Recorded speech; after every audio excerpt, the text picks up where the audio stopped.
Alors Henri, Yann Kefelec, bonsoir. Je suis très heureux que vous soyez venus tous les deux dans Bain de minuit parce qu'on ne vous voit pas tellement ensemble finalement, non? Dans les émissions de télévision, on ne nous voit pas tellement ensemble, c'est vrai. Mais sinon, nous sommes Sinon, souvent vous ensemble. voyez. Oui, oui.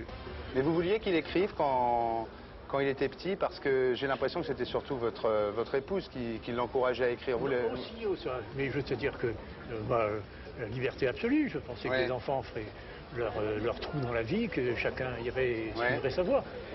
Simplement, pour lui, je ne pensais pas du tout que ce serait du côté de la littérature romanesque qui se tournerait. Je pensais que ce serait vers la poésie, que je considérais comme le genre des genres, mais que toujours d'ailleurs, mais seulement je trouve que c'est un genre profondément secret, qu'il faut laisser ça se secréter, n'est-ce pas? Et par conséquent, je respectais sa liberté. Je pense qu'il faudra dire que je lui ai apporté beaucoup de livres de poèmes. Ah, mais non seulement tu m'as apporté beaucoup de livres de poèmes, mais tu m'as donné un père écrivain. Ouais. C'est quand même. Alors justement, les pères écrivains, il y a eu Raphaël Billedou, Pascal Jardin, Yann Kefelec. C'est quoi? C'est l'hérédité ou c'est à lui qu'il faut demander ça. On lui demande alors. Il y a sûrement un phénomène d'imitation au départ, d'imitation du père, et puis le désir peut-être... moi je désirais émerveiller ma mère, de même que parce que je voyais ma mère émerveillée par ce qu'écrivait mon père. Alors j'avais le même... c'est ça alors. Le désir de m'égaler à lui, à ses yeux.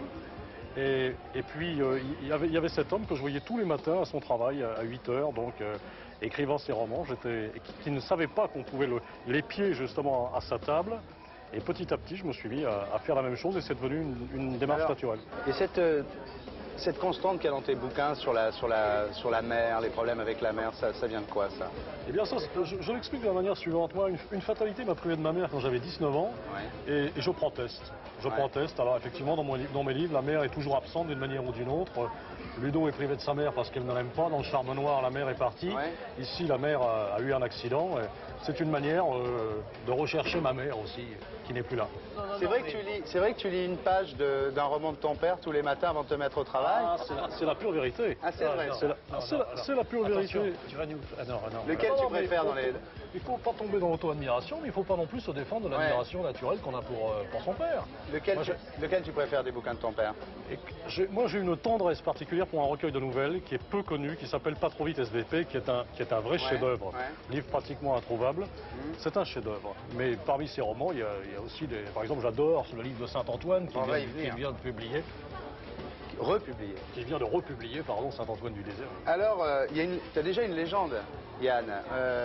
Françoise Zerny arrivant comme ça sur un port, sur entrée d'une tournée, je sais pas, en bateau en Irlande, et elle te disant t'as une gueule d'écrivain, il faut que tu écrives. C'est quoi ça? Elle savait que tu étais le fils d'Henri Kefelec quand même. Ah bon? Non, c'est la pure vérité. Non, mais Françoise a des divinations comme ça. Elle aurait pu se tromper, elle le dit elle-même. Mais c'est pas ta voix qu'elle avait dit, il a une voix d'écrivain. Non, il a une... Chérie, tu as une gueule d'écrivain. C'est insensé. Et elle savait pas que tu étais le fils d'Henri Kefelec? Non, pas du tout. Elle m'avait vissé comme ça son doigt sur le sternum en me disant ça. Il pleuvait. Et ça n'avait... J'étais persuadé que c'était une légende. Ah non, pas du tout, c'est la vérité. Alors, t'en as vendu combien des Noces barbares? Personnellement, j'en ai vendu aucun, mais le livre, lui, s'est vendu à peu près de, pas tout à fait 2 millions d'exemplaires, toute édition confondue. Toute édition française confondue. Ça t'a rapporté beaucoup d'argent? Écoute, il y a des fortunes comme ça qui ont tendance à ruiner leurs bénéficiaires aussi. Alors bon, c'est vrai que ça, il faut que je fasse très très attention parce que les revenus d'un écrivain sont des revenus irréguliers et tu es quand même sur la corde raide et tu es un saltimbanque, même si ce saltimbanque, de temps en temps, semble décrocher la timbale. T'as un peu craqué de pognon quand même, non? Ah ça, je peux te dire que oui. Mais à mon avis, c'est une attitude saine également en face de ce genre. C'est de l'argent qui ne tient pas au doigt, comme dit Marcel Pagnol. Et c'est bien, j'en ai fait profiter mes amis, j'en ai fait profiter tout le monde et c'est bien comme ça. Même les impôts, je te dis. Tu disais à l'époque, le monde était ma résidence secondaire. C'est extraordinaire comme phrase. Oui, j'étais peut-être... C'est du Paul Morand, ça. J'étais constamment dans une attitude de fuite, tu vois, à l'égard de ce qui m'arrivait. Je voyageais, brusquement, je prenais... à 3 heures de l'après-midi, je décidais que je partais voir le soleil de minuit. Je prenais l'avion et puis...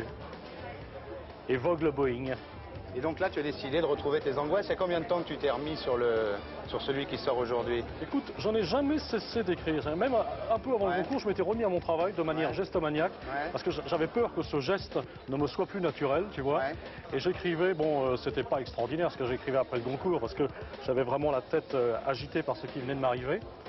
Mais petit à petit, c'est ça, mes angoisses sont revenues Et je me suis remis à très normalement à faire... Pour la légende, tu t'es enfermé dans un studio, dans un appartement du 13e arrondissement de Chinatown, c'est vrai? Je fais de la réclusion littéraire. Ouais. Je me suis mis dans une espèce dans une atmosphère pénitentiaire, Ouais.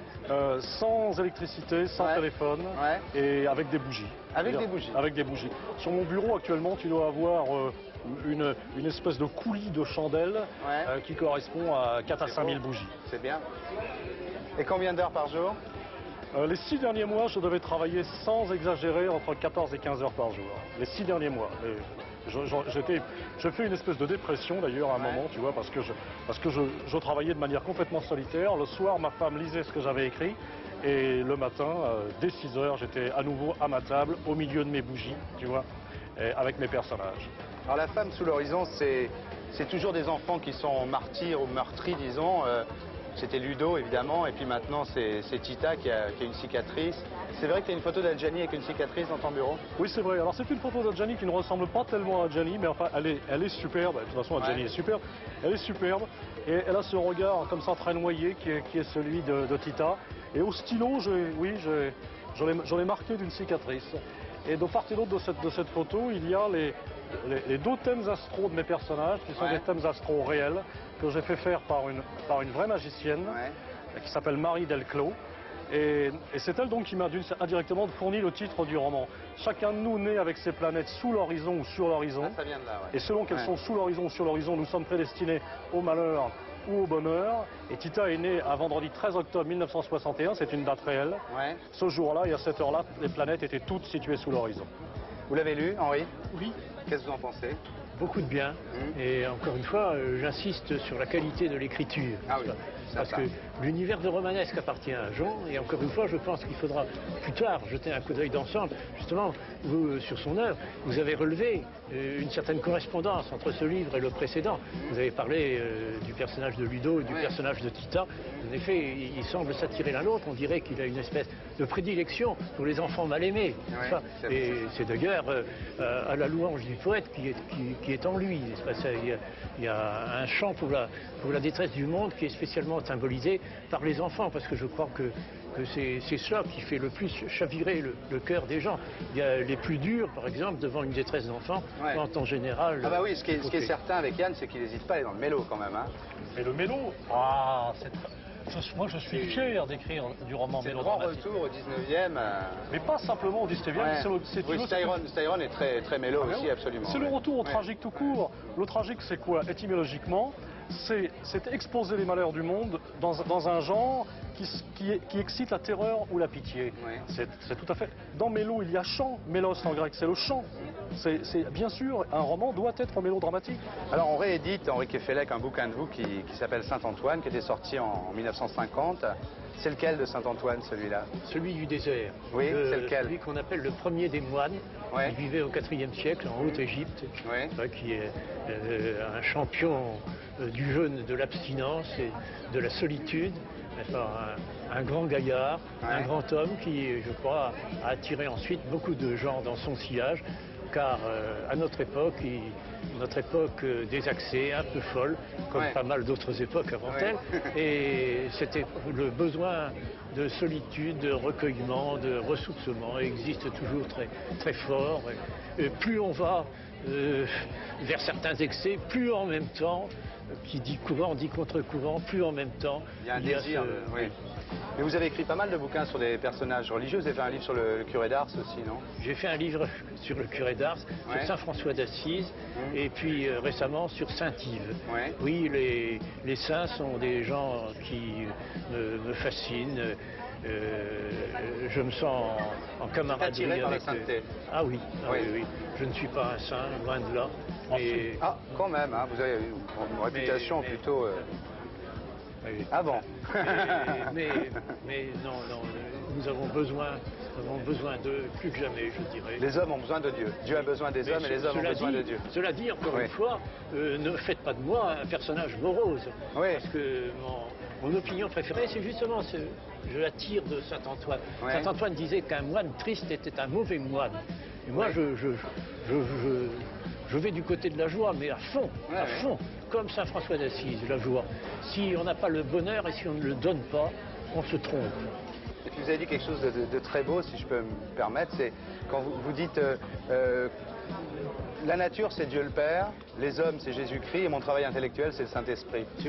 C'est vous qui avez dit ça. Dans un entretien avec le Père Sèvres dans la Croix. J'ai pu dire ça, moi. Oui, c'est beau. C'est beau parce que c'est la première fois que je vois une explication de la Sainte Trinité qui est aussi simple, aussi facile à comprendre. Non, mais vous êtes sûr que vous n'avez pas trouvé cette phrase-là dans votre imagination et vous l'attribuez gentiment. Je vous dis que j'aurais aimé la trouver. Enfin, en tous les cas, écoutez, je vais vérifier parce que vous êtes humble en plus. Non, là, je ne savais pas. Non. Tu crois pas que c'est une race en voie de disparition, ton père, malheureusement?